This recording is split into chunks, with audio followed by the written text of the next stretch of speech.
Во четврток ги радикализираат протестите. Така да ни кажете кој е ставот на МЗШ?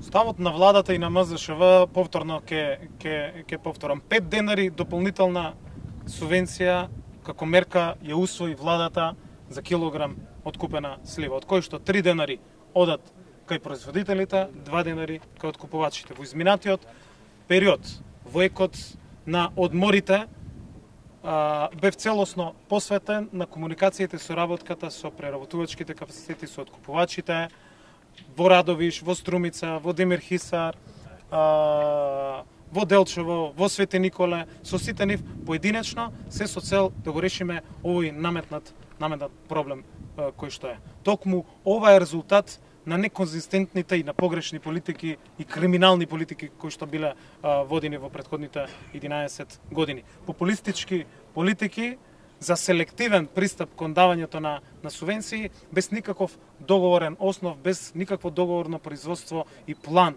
каде тоа производство ќе биде пласирано. Минатата година имавме измрзнување на 90% од овие насади каде што цената за остатокот од производството имаше повисока цена. Она што сега го договаравме во текот на одморите, да повторам, првите денови од август, целокупно посветени и како министерство, и како влада, и како целокупен тим, беше договорот, и тоа е договор и со преработувачите и со откупувачите, тоа е договор со производителите. Производителите не треба да наседнуваат на никакви партиски и политички манипулации. Јас знам дека еден од организаторите, кандидат за председател на општински комитет на ВМРО-ДПМН, и дека насоките на тие 10-15 луѓе кои што протестира во Радовиш се од таа страна. Но да повторам, целокупниот сет пакет на мерки кој што беше донесен од страна на владата. Минатата година донесовме одлука за 10% зголемување на субвенциите токму поради лошата година. И сите производители на сливи, над 2500 регистрирани, добија 10% зголемени субвенции по хектар.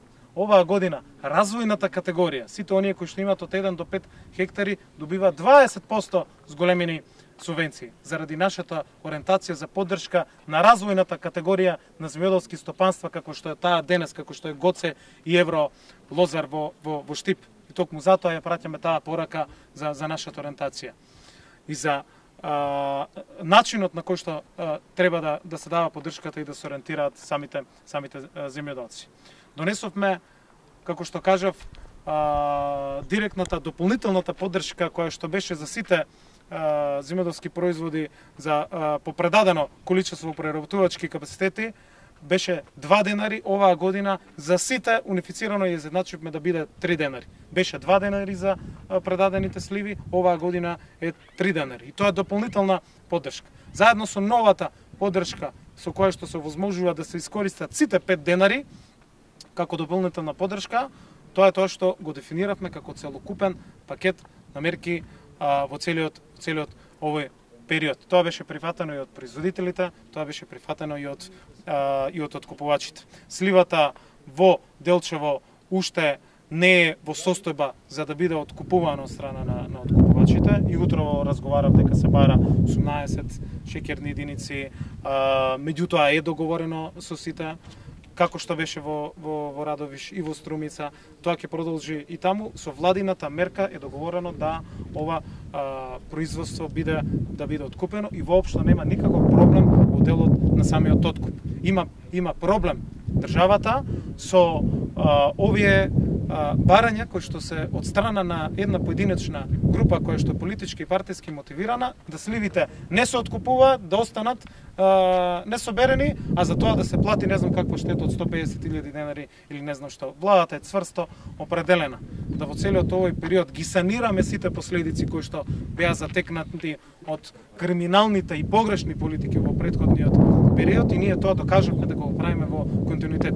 Една цела година носиме во секој еден проблем кога беше дополнителни мерки за поддршка се со цел стабилизирање на пазарот и обезбедување на пласман на производите. Но паралелно сме цврсто определени дека ќе носиме нови развојни мерки. Заедно со Европската Унија веќе завршуваме целокупната анализа за која што добивме 1 милион евра, а се однесуваше на анализа на моделот на субвенционирање и во следните години ќе имаме соодветна промена по различни сценарии на моделот на самото субвенционирање од страна на државата. Второ, ова денес што го правиме, а што го немаше во претходните 10 години или не беше клучна политика на претходната влада, да се искористат сите европски средства и пари за да се вложат во македонското земјоделство. Навистина има многу проблеми, има многу предизвици кои што не може да се решат ниту за една, ниту за 2 години, но јас сум цврсто определен дека со честниот, одговорен, искрен и со пристап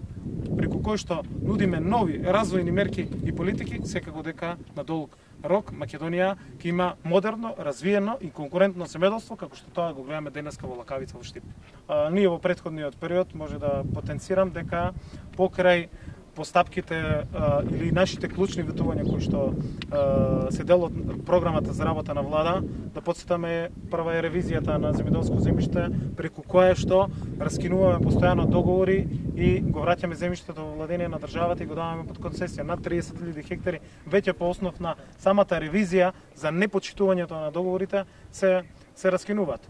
Стопиравме 121 решение кое што се однесува на увозот на разни препарати, семиња, ѓубрива во државата. Со ревизијата која што направивме во тој дел. Активноста на Агенцијата за храна и ветеринарство исто така оди во тој правец, заради тоа што и јас како заменик министар кога бев пред некој време силно го критикував тој процес на непочитување на нашите законски одредби, актуелни, особено во делот на ГМО-то. Не беа правени анализите, не се почитуваше програмата за мониторинг и истата не се спроведуваше. И сега